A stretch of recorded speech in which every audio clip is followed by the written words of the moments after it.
Undocumented farm workers put food system at risk. Washington, Harold McClarty of HMC Farms in Fresno County, in California's Central Valley, hires up to 1,500 farm laborers each year to tend and pick his orchards full of peaches, nectarines, plums and apricots, and knows many of those workers have family members here illegally. "We had incredible labor issues last year and we anticipate it will only get worse and worse," he said, adding that all of the people he hires are documented. "Talk of stepped-up immigration enforcement has people concerned," he said, "but talking about the politics of farm labor are just not my thing," noting real immigration reform hasn't happened under Democratic or Republican presidents since Ronald Reagan. "But unless something is done soon," he said, "you're going to be living in a world without peaches, maybe, at least California peaches." Albert Garnica, Vice President of Operations at Taylor Farms in Salinas, California, is another grower who expects the harvest will be hit with a labor shortage. "Right now, with the new administration, people are afraid to come out to go to work, and then you have the older generations of workers retiring, so you've got both hitting at the same time," Garnica said. More than half his workers come in on H-2A visas for temporary farm workers, he said. Instead of getting tough with migrant workers, a new study by the Johns Hopkins Center for a Livable Future finds that the lack of legal protections for undocumented agricultural workers threatens both public health and a reliable food supply.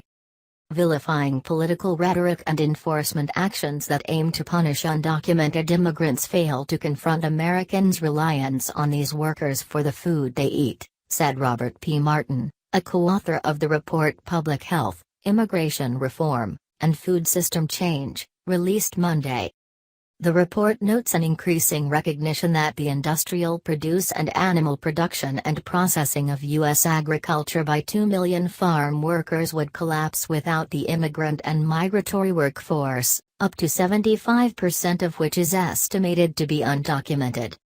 The report says that a lack of legal status hurts agricultural workers' health and their ability to advocate better working conditions, jeopardizing the resiliency of the food system by maintaining an unstable and vulnerable workforce, which may threaten the supply and safety of food. Farm workers are exposed to pesticides causing sometimes serious illnesses, from skin rashes and respiratory conditions to a variety of cancers, but many don't feel safe notifying authorities. Poverty, a lack of access to health care, and a fear among undocumented workers seeking health care, due to employer retaliation or risk of deportation, are broader factors that also contribute to the underreporting of pesticide-related illness, the report says. It notes that the Environmental Protection Agency during the Obama administration revised worker protection standards regarding such exposure that took effect in January. They require annual training and prohibit those under 18 from handling pesticides. Farm workers also are subject to injuries and other biological and physical hazards they may be reluctant to report. Workers in animal production are subject to airborne pollutants, including multi-drug-resistant methicillin-resistant Staphylococcus aureus, MRSA, that one epidemiological study found in the nasal passages of swine operation workers 96 hours after they'd left work. The report cites a 2008 Pew Commission on Farm Animal Production study that raised public health concerns that industrial animal processing operations could lead to novel influenza viruses and more efficient human-to-human transmission. In addition, farm worker conditions like poverty, substandard housing, long periods away from families and limited education have been shown to lead to depression. Agricultural workers are also vulnerable to labor trafficking and exploitation in part because of the exclusion of migrant and seasonal workers from U.S. labor laws. The study notes that farm workers are not covered by workers' compensation in many states, aren't entitled to overtime pay under federal law, and aren't covered by the National Labor Relations Act, effectively eliminating their rights to collective bargaining. Eliminating immigrant labor would reduce the U.S. dairy herd by 2.1 million cows and would increase the retail price of milk by 90%, the report notes, citing an August 2015 Texas A&M Agri-Life research study, prepared under contract for the National Milk Producers Federation. The report, written by Martin, Claire Fitch and Caroline Ricco of the Johns Hopkins Bloomberg School of Public Health in Baltimore, says that these issues should be front and center as the country debates immigration reform, and makes a series of recommendations.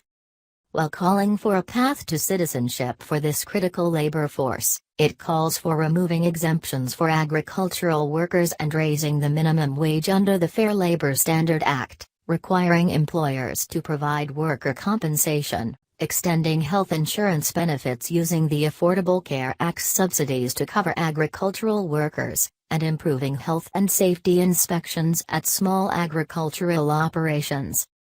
The U.S. food supply should be considered insecure as long as it relies on an impermanent, underrepresented and at-risk workforce, it concludes. Bruce Goldstein, president of the nonprofit Farm Worker Justice, which seeks to empower seasonal farm workers, agrees.